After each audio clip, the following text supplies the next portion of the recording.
आप देख रहे हैं अमेज नाउ।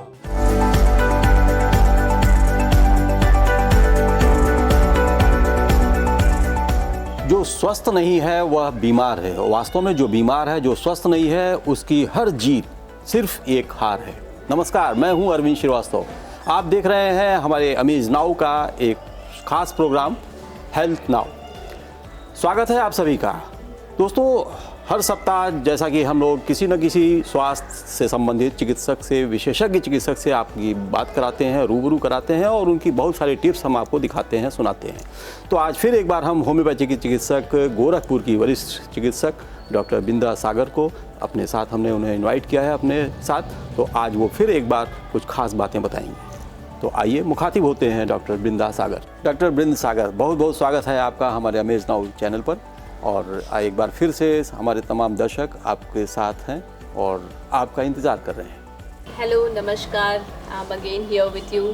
ठीक है, पिछले एपिसोड में हमने ड्रग ट्रांसमिशन की बात की थी और इस बार हम लोग उसको थोड़ा सा और क्लैरिफाई करने वाले हैं। जी, बेसिकली आपका क्वेश्चन पिछली बार ये था कि ड्रग ट्रांसमिशन होता क्या है। आज भी सबसे पहला सवाल यही है। सबसे पहला सवाल यही है, तो मैं इसके बारे में बताना चाहूँगी दैट ड्रग ट्रांसमिशन होम्योपैथी की ही एक विधा है। जी, ये आपने बताया। मोड से हम मेडिसिन को प्रिस्क्राइब करते हैं मरीजों को। इसमें क्या है, बेसिकली हम पेशेंट्स को मेडिसिन खाने के लिए नहीं देते हैं। ठीक है, उसको बेसिकली हेयर में मतलब इसका एक पूरा प्रोसेस है जो मतलब हम लोग अपनी क्लिनिक में करते हैं। इसमें ये है कि दवा से मुक्ति हो जाती है। बेसिकली पेशेंट को कुछ खाने के लिए नहीं दिया जाता। मुझे पता है आप जानना चाहेंगे कि इसकी खोज किसने की थी। डॉक्टर बंधु। हाँ, who is the originator of this pathy? Yes, तो डॉक्टर बंधु साहनी सर थे, मतलब बिहार के हैं वो। बेसिकली उन्होंने ही इस पे रिसर्च किया था। अभी भी इस पैथी को मतलब अच्छे तरीके से मतलब सभी लोग इसको प्रैक्टिस कर रहे हैं, including me, even I am doing this. हम ये जानना चाहेंगे कि ये थेरेपी कैसे काम करती है? ये क्वांटम थियरी पे बेस्ड है। बेसिकली जैसे क्वांटम थियरी में फिजिक्स का एक सिद्धांत है क्वांटम थियरी, यस, ये उसी चीज़ पे बेस्ड है। जी, यस। और हम बेसिकली हम पेशेंट के हेयर में मेडिसिन टच कराते हैं और उस पर वही इफेक्ट होता है जो बेसिकली उसके खाने से जो इफेक्ट होता है ना। मैंने आपको पहले भी 3 मोड्स ऑफ ट्रांसमिटिंग ड्रग मैंने आपको बताया था, एक ओरल, ऑल्फैक्शन और टैक्टाइल। ठीक है, मतलब इस ड्रग ट्रांसमिशन में नहीं, ये ड्रग ट्रांसमिशन ये होम्योपैथी में, होम्योपैथी में। तो बेसिकली होम्योपैथिक एनर्जी ड्रग जो होती है वो एनर्जी के फॉर्म में जाती है, तो उसको हम हेयर के थ्रू ही देते हैं। कुछ भी शुरू करने से पहले आपने जैसे बताया कि क्वांटम थ्योरी, तो क्वांटम थ्योरी इन शॉर्ट हम बताना चाहेंगे, जानना चाहेंगे क्या है? क्वांटम थियरी ये एक फिजिक्स का लॉ है, एक सिद्धांत है जिसमें एक ही क्वांटम नंबर की एक चीज़ को अगर 2 हिस्सों में हम डिवाइड करते हैं और एक पे जो वर्क हम करते हैं अल्टीमेटली दूसरे पे भी वही वर्क उसका असर होता है। इसमें डिस्टेंस मायने नहीं रखता है। ठीक है, तो बेसिकली इसी सिद्धांत पे कार्यरत है। हाँ, क्योंकि वो आप जो जिस पेशेंट का हेयर लेती हैं वो कहीं भी हो, उस पे मैं अगर मेडिसिन का इफेक्ट करती हूँ तो वो इफेक्ट और अल्टीमेटली उसकी बॉडी पे दिखाई देता है। बहुत बढ़िया, बिल्कुल। हमको लगता है कि हमारे दर्शकों को भी ये बात सीधी तौर पे समझ में आ गई होगी कि मरीज कहीं भी हो, उसका हेयर आपके पास अगर आ जाता है तो आपका उसका ट्रीटमेंट शुरू हो सकता है तुरंत। मैं अपना एक एक्सपीरियंस शेयर करना चाहूँगी आपसे, जैसे मैं इससे रूबरू जब हुई। हाँ, सबसे पहले यही कि आपके पास ये थियरी, ये पैथी कैसे पहुँची? हाँ, यस। जब आपको पहले मैंने बताया था, इसके पहले वाले एपिसोड में जब हमने डिस्कस किया था, तो मैंने बताया था कि मेरी जो स्टडीज़ हैं वो गाजीपुर होम्योपैथिक मेडिकल कॉलेज से हुई थी। वहाँ हम लोग पार्ट टाइम पे ऐसे ही एक प्राइवेट क्लिनिक ज्वाइन कर रखे थे, वहाँ पे हम लोग जाते थे। वहाँ पे एक सर है डॉक्टर ओपी सिंह सर, वो इस विधा को प्रैक्टिस करते हैं बाकायदा अच्छे से, मतलब पूरी अच्छी होम्योपैथी प्रैक्टिस करते हैं वो। तो हमने उन्हीं से सीखा है ये। और उनके पास बहुत सारे ऐसे पेशेंट्स थे और लोगों को बहुत ज़्यादा इफेक्ट हुआ। और जब मुझे फर्स्ट टाइम मतलब आपको कैसे पहुंचना हुआ उन तक?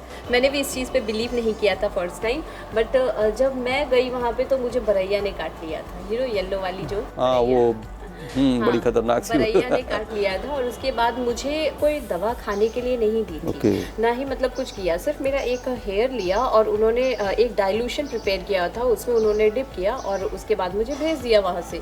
मैं गई, मुझे कुछ समझ में नहीं आया एग्जैक्टली हो क्या रहे, जो कि बरैया के काटने से कितनी जलन, बहुत पेनफुल होता है वो। That is quite painful. तो मुझे ऐसा कुछ महसूस नहीं हुआ। रात में मैं आराम से सोई, सुबह उठी, नो स्वेलिंग, नथिंग। हाँ, उसमें बड़ा हाई फीवर भी शायद रेज करता है, फीवर रेज मुझे करता है। बहुत मिराक्युलस लगा कि मैंने कुछ खाया भी नहीं उस रिगार्डिंग, मैंने कुछ किया भी नहीं, but still I was okay. मतलब ऐसा जैसा लग रहा था जैसे मैंने कोई मेडिसिन खाई हो पहले से, ऐसा महसूस हो रहा था, बट मैंने कुछ लिया नहीं था इन प्रैक्टिकल। अच्छा, तो ये मेरा पहला एक्सपीरियंस था जो मुझे लगता है कि दैट वाज, मतलब उसी ने मुझे इसे मजबूर किया कि yes I can try this. तो वो माना जा सकता है या कहा जाता है कि वो छोटी सी एक इंसिडेंट थी, छोटी सी बीमारी थी जिसने मुझे इसमें लाया। लेकिन हमारा अब सवाल आता है कि किन किन बीमारियों में से इसका निदान हो सकता है, इस पैथी से हो सकता है? यस, किसी भी प्रकार की बीमारियों, क्योंकि होम्योपैथी में जो बीमारियों का कॉन्सेप्ट ही है दैट इज मतलब वो कोई फिजिकल ऐसा नहीं है। डिजीज का कॉन्सेप्ट हमारे यहाँ थोड़ा अलग है। There are sick people but no diseases, ठीक है। यस, तो और डिजीज का भी अर्थ जो है वो होता है कि डिस प्लस ईज, मतलब your discomfortness is known as disease. जो भी आपकी जो कंफर्ट नहीं है वो डिजीज है। यस, आपकी हेल्थ के कोई भी इश्यूज अगर आते हैं, ठीक है, तो वो बेसिकली डिजीज टर्म कर दिए जाते हैं, ठीक है। तो किसी भी प्रकार का अगर कोई डिसकम्फर्टनेस होता है जो कि होम्योपैथी से अगर ट्रीटेबल, मतलब of course there are some limitations of homeopathy, उसमें तो ये काम नहीं करेगी। बहुत सारे ऐसे सर्जिकल केसेस होते हैं जहाँ सर्जिकल में काम, तो मैं नहीं बोलूँगी कि आपको रिस्क लेना चाहिए, लेकिन आपको ट्राई करना चाहिए ज़रूर, बिकॉज यहाँ पे आपको मेडिसिन खाने के लिए नहीं दिया जाता है, बट ड्रग की एनर्जी जो है वो आपको डायरेक्टली हेयर के माध्यम से पहुँचा दी जाती है। जी, हमारे प्रैक्टिशनर्स इसी तरीके से प्रैक्टिस कर रहे हैं और लोगों को बहुत सारा फ़ायदा है इससे। इंडिया में कितने प्रैक्टिशनर्स हो सकते हैं या कहाँ कहाँ इसका ट्रीटमेंट चल रहा है? There are maximum, but I would like to take one name. Doctor Surendra Vikram Goswami sir हैं जो From? मतलब झांसी। वो प्रैक्टिस करते हैं, उनकी पूरी हॉस्पिटल है रंजीत मेमोरियल हॉस्पिटल, वहाँ पे इस चीज़ को काफ़ी अच्छे से मतलब प्रैक्टिस की तो जाती है। ये इसको सर्च किया जा सकता है गूगल पर या कहाँ पर? You can. और मैंने सबसे पहले डॉक्टर ओपी सिंह सर के यहाँ से ही हमने सीखा है इस चीज़ को, इस विधा को।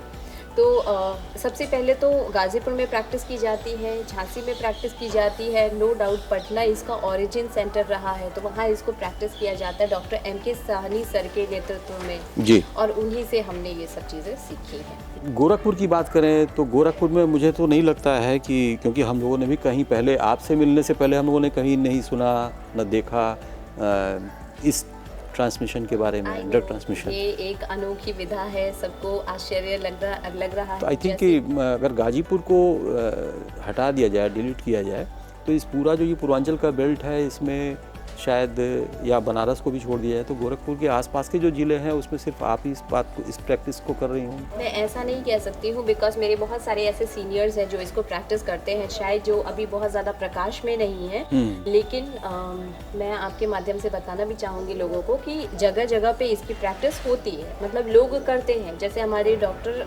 पंकज बॉस हैं बनारस में, वो बनारस में यस जरूर होगा, बड़ा शहर है। यस, तो ऐसे बहुत सारे हमारे सीनियर्स हैं। यहीं पे हमारी एक डॉक्टर प्रियंका मैम है, मेरी सीनियर्स हैं, वो लोग भी इस चीज़ को प्रैक्टिस करते हैं, पर वो अभी बहुत ज़्यादा प्रकाश में नहीं है। इसकी वजह क्या हो सकती है कि अभी लाइमलाइट से बाहर है? शायद हम बेसमेंट में भी काम कर रहे हैं, इसलिए बिल्कुल। बहुत ज़्यादा अभी हमने इसका प्रचार प्रसार नहीं किया है, लोगों तक हमारी अभी ये बात पहुंची नहीं है, इसलिए शायद अगर आपके चैनल के माध्यम से ये लोगों तक पहुंच सके तो बहुत ही अच्छा है कि सिंगल मेडिसिन पे हम काम करते हैं और ड्रग ट्रांसफर। इसके बारे में सरकार से भी कुछ बातें हुई होंगी आपके सीनियर्स की, डॉक्टर्स ऐसा की? कुछ नहीं हुआ है अभी, मतलब प्रोसेस में है, रिकॉग्निशन मिल रहा है धीरे-धीरे, लेकिन अभी पूरी फुल्ली रिकॉग्नाइज नहीं है।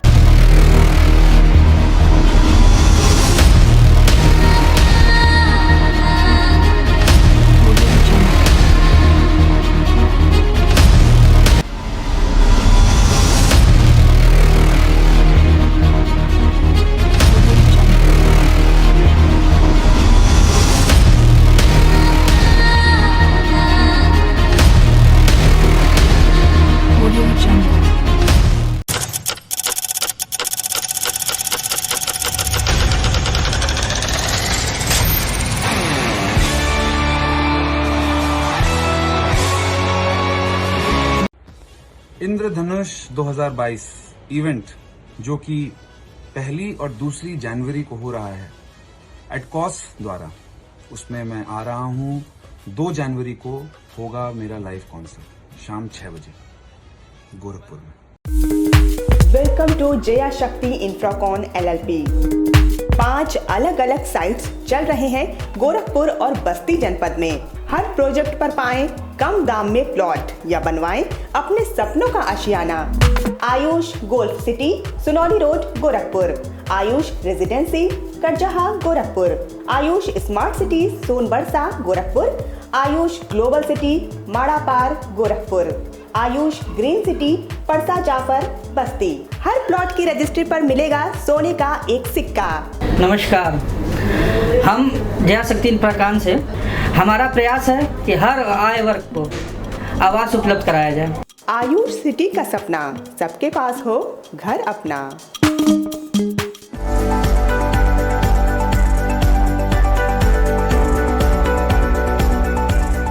डॉक्टर साहब, गोरखपुर और गोरखपुर के आसपास के कुछ ऐसे आपके मरीज होंगे, तो हम चाहते हैं कि उनकी भावनाओं को वो कितने अच्छे हुए इस ट्रीटमेंट से, ऐसा कुछ हम लोगों को मिल सकता है? या श्योर, बिल्कुल। इससे बहुत सारे लोगों को बहुत सारा फ़ायदा हुआ है। मैं आपको दिखाना चाहूँगी, नो डाउट, ठीक है। और मैंने आपके ही चैनल, नो डाउट, आपके ही चैनल पे भी लोगों को फ़ायदा हुआ है, तभी शायद आप यहाँ तक बिल्कुल, आए नो हैं डाउट, मेरे तक। सही। तो लोगों के बहुत अच्छे अच्छे अनुभव रहे हैं, मैं आपको दिखाती हूँ। जी जरूर। नमस्ते, मेरा नाम सीमा राय। मेरे स्पाइन में बहुत दर्द था, ठीक से चल नहीं पाती थी। बहुत सारा डॉक्टर दिखाया था, लेकिन कोई दवा असर नहीं कर रहा था। फिर मुझे डॉक्टर बिन सागर से कंसल्ट किया और उनके दवाई से मुझे अभी सब कुछ कर सकती हूँ। मुझे अभी कोई दिक्कत नहीं है, दर्द भी नहीं है, मैं पूरा ठीक हूँ, अभी सब काम भी कर सकती हूँ। नमस्कार, मैं गीता। मुझे माइग्रेन, अनिद्रा, घबराहट और बेचैनी रहा करती थी। मेरी निराशा को आशा में बदल दिया डॉक्टर बृंद सागर ने। इस ट्रीटमेंट ने मुझे काफ़ी आराम पहुंचाया, मानो मेरी ज़िंदगी बदल गई हो। अब मुझे अच्छी नींद आती है, घबराहट, अनिद्रा, बेचैनी सब दूर हो चुकी है। माइग्रेन से भी काफ़ी राहत मिली है। शुक्रिया डॉक्टर बृंद। जैसे कि अभी आपने ये जो वीडियो देखा, ये एक माइग्रेन की पेशेंट थी। उन्हें इंसोम्निया भी था, रात में नींद नहीं आती थी। और माइग्रेन, आई नो आप लोग शायद समझते हो इस बीमारी को। इसको हिंदी में शायद अधकपारी भी कहते हैं। और इसमें बहुत परेशान करता है, वर्टाइगो जैसे सिम्टम्स भी आते हैं और बहुत ज़्यादा परेशानी होती है। मतलब 48 आवर्स तक, 72 आवर्स तक इसके हेडेक मतलब बना रहता है। तो उनको बहुत आराम मिला। मैंने उनको जब ड्रग ट्रांसमिशन के थ्रू ये मेडिसिन दी है, उन्हें बहुत ज़्यादा आराम मिला है इस चीज़ से जी। लेकिन ये सिर्फ इतने तक ही सीमित नहीं है, ये और भी बहुत बड़े बड़े रोगों को भी ट्रीट करने के लिए काबिल है, ठीक है। जैसे कैंसर जैसे पेशेंट्स भी इससे ठीक हुए हैं। ये बहुत सारी चीज़ें कंट्रोल की जाती हैं इस मेडिसिन के थ्रू, ठीक है। High blood pressure, lipid profiles and all, means अगर आपका लिपिड डिस्टर्ब है, छोटी सी लेके सारी बीमारियों का यहाँ पर उपचार है। यस, होम्योपैथी में जितनी बीमारियों का उपचार है वो सभी ड्रग ट्रांसमिशन के माध्यम से। अच्छा, एक चीज़ और इसी से एक सवाल निकल के आता है कि जैसा कि हम लोग कभी तमाम डॉक्टर्स के पास जाते हैं, चाहे वो एलोपैथ हो, होम्योपैथ हो या आयुर्वेद, कहीं भी, तो बहुत सारी बीमारियों अगर उसके पास है तो बहुत सारी दवाइयाँ लिखी जाती हैं। यहाँ पर कैसे ड्रग ट्रांसमिशन के केस में? हाँ, यस, आपने ये बहुत अच्छा क्वेश्चन किया है, क्योंकि जो कि मतलब अलग मोड्स ऑफ जो पैथीज हैं, मैं उनके बारे में ज़्यादा बात नहीं करूँगी। मैं सिर्फ अपने होम्योपैथी के बारे में ही बात करूँगी। और इसमें भी लोग 2-4 मेडिसिन का प्रयोग करते हैं जो कि नहीं करना चाहिए, गलत होता है। क्योंकि हमारे यहाँ हॉलिस्टिक अप्रोच है, जब मतलब एक सिंगल व्यक्ति की ना एक single he medicine eight a time उसको दिया जाना चाहिए। ये बात आपने पिछले एपिसोड में भी बताया था। मैंने आपको बताया था और मैं इसको बार बार फोकस भी करना चाहूँगी कि सिंगल मेडिसिन पे वर्क करना ही उचित होता है, क्योंकि at a time single medicine ही प्रयोग में लाना चाहिए और उसी से व्यक्ति क्योर होता है। उसका कॉन्स्टिट्यूशन चेंज होता रहता है आगे पीछे, फिर हम मेडिसिन चेंज करते हैं, पर हम मल्टीपल मेडिसिन एक साथ नहीं देते हैं। This should not be done. Yes, okay.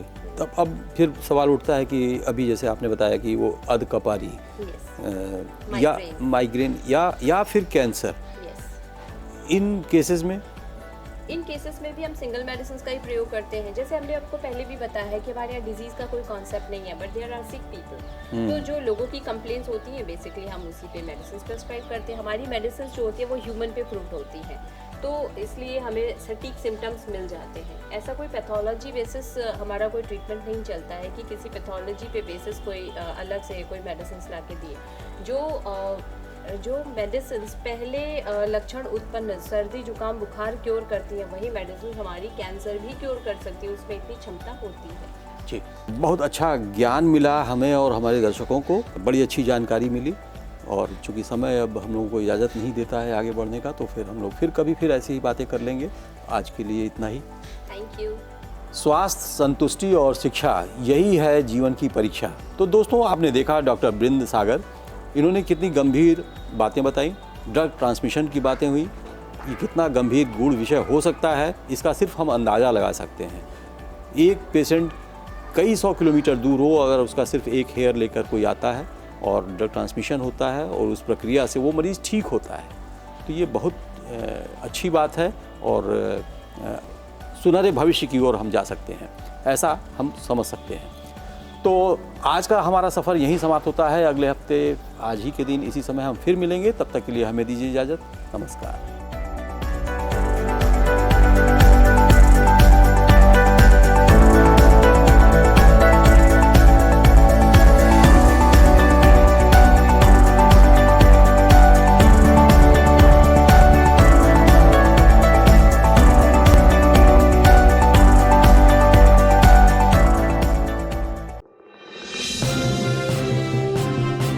आप देख रहे हैं अमेज नाउ।